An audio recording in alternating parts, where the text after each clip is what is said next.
Hey there. Welcome to our podcast. Today, we have an extra special episode prepared for you. In this podcast, we will be describing and outlining the 12 tribes and how they maintain their operations as a new religious movement. And stay tuned at the end where we do some first-hand investigative research into this movement's local maintenance in Kingston. So, what is a new religious movement, or as some people like to call it, a cult? Well, new religious movement is a term to distinguish traditional beliefs and practices from a sect, from radically reformed and deviant beliefs and practices. They usually grow out of a desire to fulfill spiritual needs and maintain themselves by regularly satisfying the needs of their members.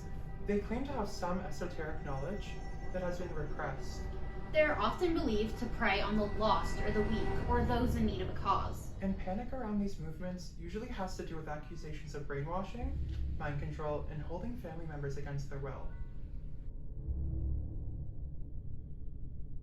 So, Jacob, how did all of these new religious movements even start? So basically, after World War II, a lot of people were doing some soul searching. There's a lot of travel to India, a lot of travel to the East, and a lot of people started to not align with Christianity. So basically, they decided to take some aspects of other religions and kind of form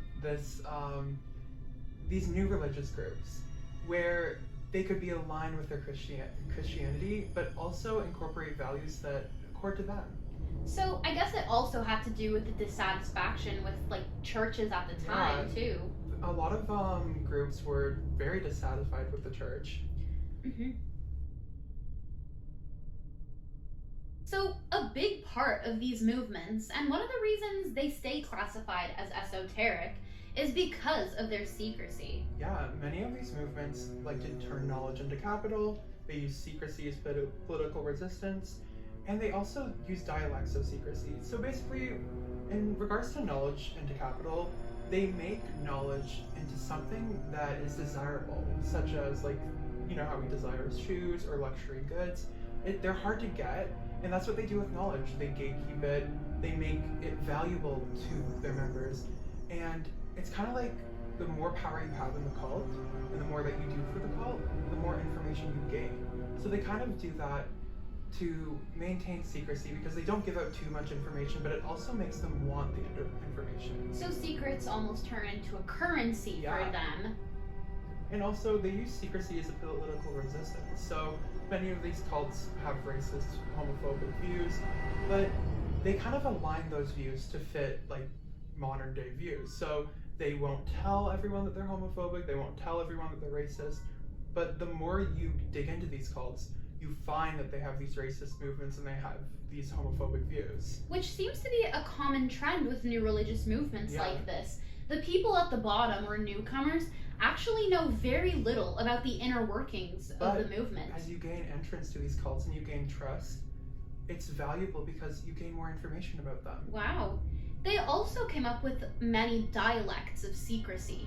So, a lot of these new religious movements, to maintain their secrecy, they actually sue news reporters or any movements against them. Oh, wow. Yeah, so basically they control their own secrecy by not allowing reporters to report on them because they hit them with many lawsuits. There's also many reports of espionage or counter-espionage to prevent people from spying on them or finding out these secrets which they hold so dear. Secrets are at the heart of these organizations. So Melody, what are the 12 tribes? Jacob, I'm a Virgo. It's literally my job to tell you. So, the 12 tribes were founded in Tennessee in 1973 by Albert Spriggs, who people knew as Yonek. So, didn't this guy die from COVID in January? Yep, last January he died from COVID complications. The 12 tribes was originally known as the Vine Christian Community Church, and in 1974, the Spriggs community opened up the very first Yellow Deli in Tennessee. So, I feel like I've heard of this Yellow Deli. I would hope you have, as Kingston has its very own Yellow Deli, which we'll touch on later. Really? So, can you tell me more about where their beliefs came from? Yeah, so the 12 tribes includes a variation of Christianity that resembles fundamentalism. This developed out of Judaism from the ministry of Jesus Christ and the Nazarene in the 1st century CE.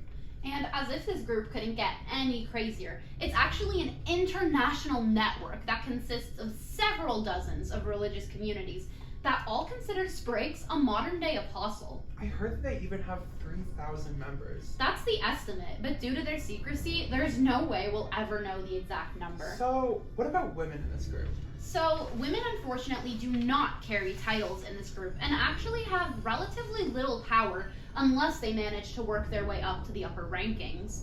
Looking at the community, it's a tight-knit group of individuals. They all live together, work together, eat together, and provide for all the community members. They have many businesses that they all work together in, including the Yellow Deli restaurant. Also interesting to note is that they all work for free. Wow, so it's for the greater good of the movement. They all contribute their labor, and all the profit goes to a general purse that is used to provide for all of the members of the community. Every morning and every evening, all of the members of these communities join together for morning and evening meditation, worship, and even yoga. So, I wonder where they got yoga from. That's probably something that they brought in from Hinduism, as we discussed before. Oh. Children in this organization are homeschooled, and as they grow up, they become apprentices for the practices and businesses of the group. They never even get to go to college, as it's considered an unhealthy environment to practice their beliefs. So, it's important to note this is a predominantly white group due to their racist beliefs. Unfortunately, the group carries many racist beliefs, one of the most infamous ones being that slavery was an opportunity for black people. That's disgusting. Awful. They also observe the Sabbath day and maintain Mosaic law, which includes their dietary laws, dress codes, and festivals. So, Melody, what do you have in your hand over there? So, Jacob, right here, I actually have pamphlets that were written and distributed by the 12 tribes themselves. Really? So you gave me this one, and it's called The Plight of Man. This one is called The Last Day, which emphasizes a lot of their big beliefs about the end of the world. So, what are their beliefs about the end of the world? Well, flipping to literally any page in this book, you can see that the end of the world for them means that their God will be coming back and taking all of the souls of the 12 tribes with them. The rest of us kind of have some bad news. We're going to have to go through years of horrible tribulations and a lot of other really bad stuff that I won't outline right now. So this really makes the organization something that people would really want to join to avoid this, this kind of, death at the end of the world, basically. Exactly. I mean, if somebody told me that I would die unless I knew the secrets of this group, I would be intrigued too. And this kind of plays into how they use knowledge as a capital, because they basically turn knowledge into something that's valuable, because no one wants to die at the end of the world. Exactly. So they basically tell people that, you're going to die at the end of the world, and this makes people want to join the movement and want to access this information, but this information comes with a price. It's a form of currency. The higher you are in this organization, the more information you have access to. And it makes, again, it turns knowledge into their capital. I mean, if this information is what's keeping me out of torture for eternity, I would want it just as bad as the newest Gucci bag. Additionally, they use secrecy as political resistance. They don't really talk about their political views anymore. They've kind of modernized themselves in a way that they don't talk about their racist beliefs anymore, and they also don't touch on how homophobic they used to be. So what you mean is that they still have these beliefs, they just keep them very secret. Yeah, very secret. So Because what do their views on the LGBT community, for example, look like? they really don't believe that the LGBTQ community should even have rights, so I don't think we're going to be joining this organization, Bessie. Oh man. So we know that their secrecy is a large reason of why they're considered esoteric, but what else makes them esoteric? Well, basically, they deny and reject the existence of any magic or supernatural activity that is outside God's powers and abilities, as well as the existence of heaven and hell. I heard that children aren't even allowed to play imagination or fantasy-based No, games. they really only believe in the power of God. Oh wow. They also believe that their religion is the only true path to saving your soul from the end of the world. And in these books outlined many literal condemnations of modern-day Christianity, Judaism, and Hinduism. Wow. Additionally, they also reject certain aspects of science, such as evolution. Basically, they choose instead to believe in the miraculous events described in the Bible, such as the creation of the world and the end of the world. And as psych majors, I don't think this aligns with our beliefs. So, what do us as scholars even gain from researching groups like this? Well, from researching the 12 tribes, we gain an insight into the social functioning of groups such as these. We also gain insight into their religious beliefs and how they view dominant society. Which, from these books, are not in the best light. No, definitely not. So, a group like this must have faced many obstacles, right? Oh, they did. Around the same time that these new religious movements were forming, a bunch of anti-religious movements were forming, or as they called themselves, anti-cult movements. These anti-cult movements managed to convince people that the reason their children were turning away from these mainstream values was because they were under mind control by the 12 tribes and had to be brought back to their senses. So I heard this resulted in a lot of cult busting. It did. Cult bust movements were movements where members of the 12 tribes were forcibly seized, harassed, and threatened due to their religious beliefs. And, horrifyingly, the 12 tribes actually condones corporal punishment as a use of discipline for their children. But when the anti-cult movements began filing claims of child abuse against the cult, they were all taken to court. However, they were exonerated by the court because of unsubstantial claims and lack of evidence due to the cult's secrecy.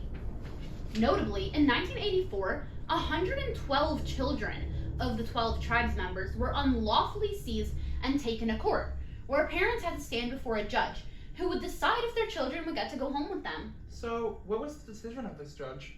All 112 children were allowed to return home because the secrecy of the cult allowed for no proof. So, secrecy is really at the core of this cult. Secrecy is how this cult is still able to maintain their operations today.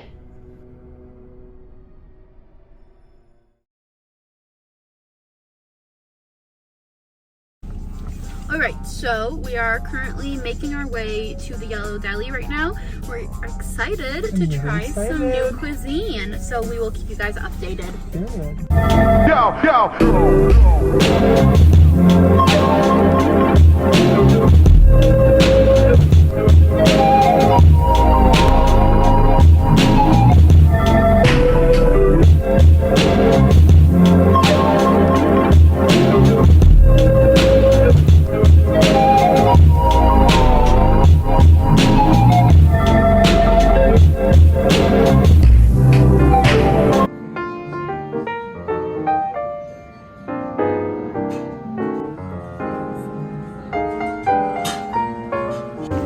So we just left the Yellow Deli. We got our snacks. Our drinks, our foods, and our pamphlets. We also got some free pamphlets from them, so we'll do a whole review for you guys. Yes.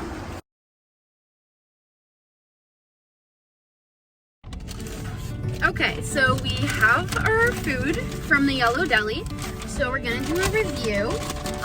They threw some chips in our bag, which was very nice of them. So I got the chili. And I got their turkey gobbler sandwich. Yummy. Delicious. We also both got their iced mango mates, which the lady said was very energizing. So we got it. They're good. Very delicious. What do we rate the mango mate? I think I would rate it like a good 8 out of 10. There's a little like off flavor. Yeah. I also give it a 7 out of 10. There's something in here, I can't pick up what it is, but it's giving it like a kind of weird flavor. But the it's chili's good. really good. Really? I'm gonna try my sandwich. Can I try the chili? It's not too hot.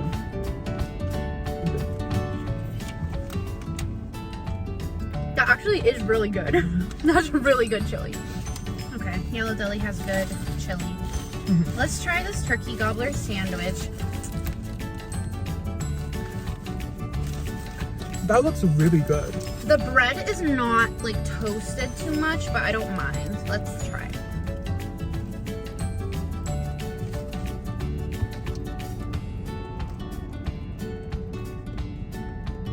How is it? It's good. Have a bite? Yeah. Again, there's kind of like an off flavor to it. I don't know what it is, but it is good.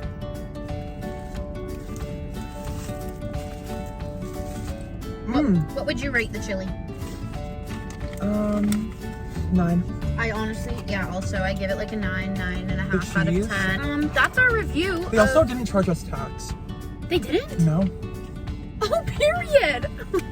That's our review of the Yellow Belly food. We're gonna go eat this up now. Mm-hmm.